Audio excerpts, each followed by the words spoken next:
Now, what do you think? Are they works of art? Are they functional household items? Or maybe a Halloween witch's favorite ride? Well, there is a Vancouver broom maker that says her creations are all of those things. And Mary Schwieger has been making and selling old-timey brooms at the Granville Island Broom Company for more than a decade now. Mary, welcome. Thank you. It's nice to have you here. And I know your sister Sarah couldn't be with us today, but how did this all start for you and your family? Well, so it's something that my sister and I grew up with. We grew up in the Kootenays, and my parents were broom makers out there for many years.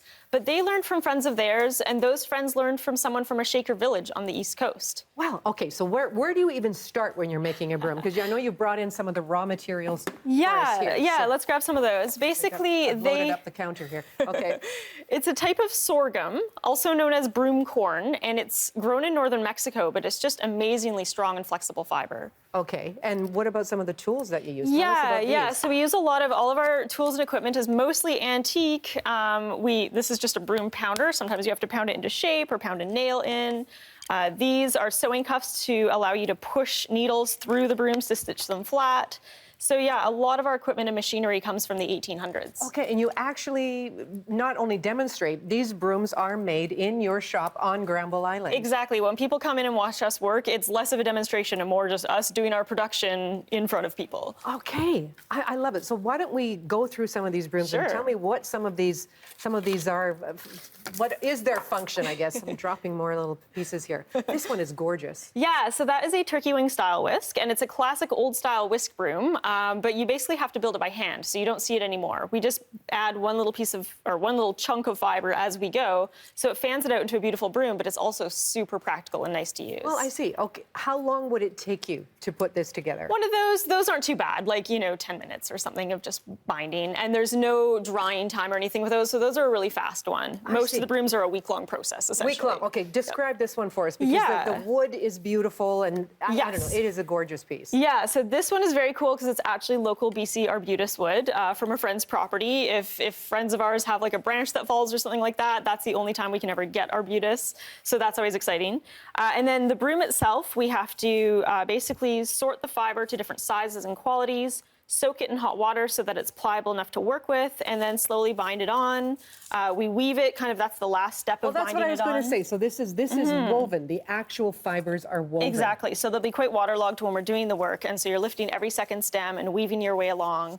And then we cut it off when we're done, and we hang it to dry for 5 days before we can actually then go on and finish them. They're absolutely gorgeous. Seriously. So what would something like this? And this is just some fibers. Yeah, wound together. Yeah, a simple little bundle of fibers. It's a scrub brush. So we use our scrub brushes for carrots and potatoes. You can use them on things like cast iron pans. We have the softer one here that's good for mushrooms, so it's a little more gentle. So if you're like a mushroom gatherer and you just want to dust them off. Absolutely gorgeous.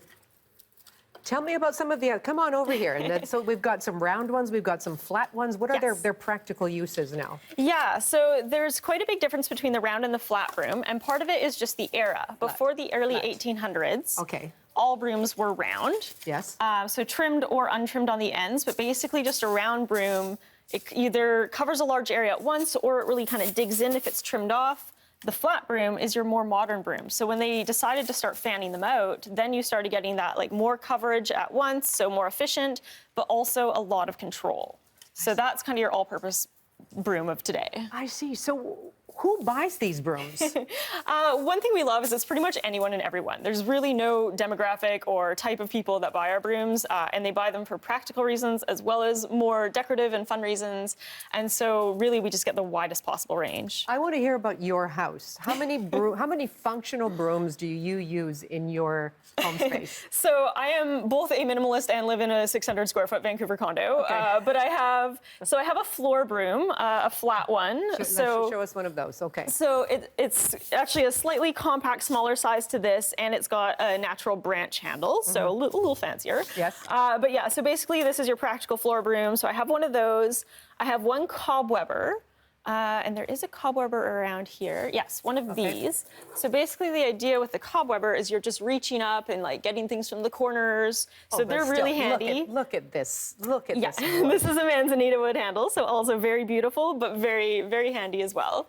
So I have this, I have a scrub brush, and I have the turkey wing style whisk. Those are kind of my key brooms. And we could maybe play Quidditch with this one if you're looking or yeah. witch's broom.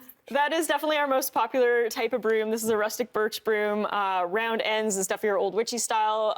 Very popular for like TV and film for witches' brooms and Come things like on that. over here. I just want to know, like, how does it feel, Mary, to carry on this family tradition? It's a lot of fun. It's one thing. We can share it kind of within our family. My parents are retired now, but my cousin also makes brooms in the Kootenays still, so he carried on their business.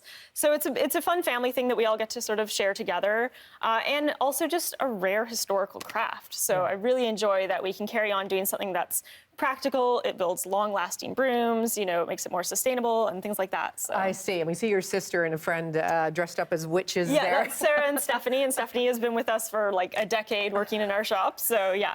Do you have a Halloween costume planned? I actually don't. I've been too busy. The shop is really backed up right now. Well, so. you've already got part of the costume Yeah, at I mean, hand. it's easy to pull together for us. That's so an easy no one. problems there. Thank you so much for coming in. Yeah, you're This has welcome. been so enlightening. I didn't realize this was all happening right there on Granville Island. So nice to meet you. Yeah, nice to meet you too.